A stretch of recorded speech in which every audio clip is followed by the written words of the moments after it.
A teacher slams a report card on the desk in front of a quiet black student. Her voice is sharp, dripping with disdain. "You're wasting your time here.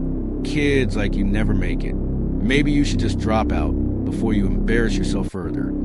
Gasps ripple through the classroom. A few students glance at each other, wide-eyed.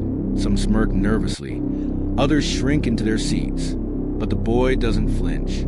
He just sits there calm, silent, because he knows something the teacher doesn't. Something that will shake the entire room. It's late afternoon. The golden sun filters through dusty blinds of a high school classroom. Posters of faded motivational quotes cling to the walls.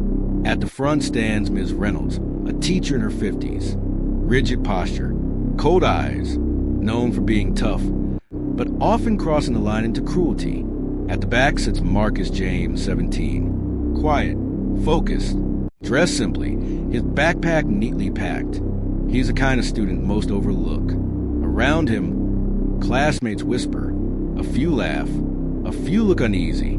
Everyone feels the tension. Ms. Reynolds grips the grade sheet like it's proof of her own superiority. "Marcus," she says loudly so the whole class can hear, "you failed this test. Again. Maybe school just isn't for you." Laughter breaks out in the back row. Marcus remains calm, staring at the paper in front of him. "You're wasting your potential if you even have any," Ms. Reynolds continues, her tone cruel. "Some kids just aren't cut out for higher education. And let's be honest, kids like you end up in trouble, not college." The words hang heavy. Some students glance at Marcus, waiting for him to explode, but he doesn't. Instead, he looks at her steadily, calm, controlled. "Are you suggesting I drop out?" he asks quietly. Ms. Reynolds smirks. "I'm not suggesting. I'm telling you. Do yourself a favor. Spare yourself the disappointment." The class goes silent. Everyone is holding their breath. Marcus slowly stands. He reaches into his backpack, pulling out a crisp white envelope. He places it gently on his desk, then slides it toward her. "What's this?" Ms. Reynolds asks, irritation in her voice. "My acceptance letter," Marcus replies evenly. She rips it open, ready to mock him, but as her eyes scan the words, her face drains of color.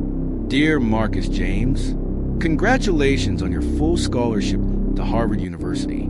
The classroom erupts, gasps, shouts. Some students clap. Others stare in disbelief. Marcus looks at her calmly. "So, Ms. Reynolds, should I drop out now?" Her mouth opens, but no words come out. The power has shifted.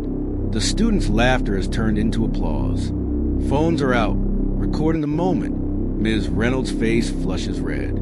She tries to speak, but the noise of the classroom drowns her out. Marcus picks up the letter, tucks it carefully back into his backpack, and stands tall. "I worked hard for this," he says firmly, his voice cutting through the noise. "And no amount of your doubt could take it away from me." The classroom goes silent again. His words hang heavy in the air. Marcus walks toward the door, shoulders straight, head high. The students part for him, like a path opening. Ms. Reynolds is left standing frozen, humiliated, the letter still trembling in her hands. The bell rings. Students pour out, whispering, buzzing, already telling the story that will spread across the whole school by nightfall. Marcus doesn't look back. He doesn't need to. Doubt is poison. Arrogance blinds. But hard work and perseverance speak louder than prejudice. This teacher thought she could define a student's future with her bias. Instead, that student redefined her in front of everyone. Never underestimate someone. Respect every dream, every person, every effort. Because the moment you try to tear someone down might just be the moment they rise higher than you ever imagined. If this story inspired you, share it.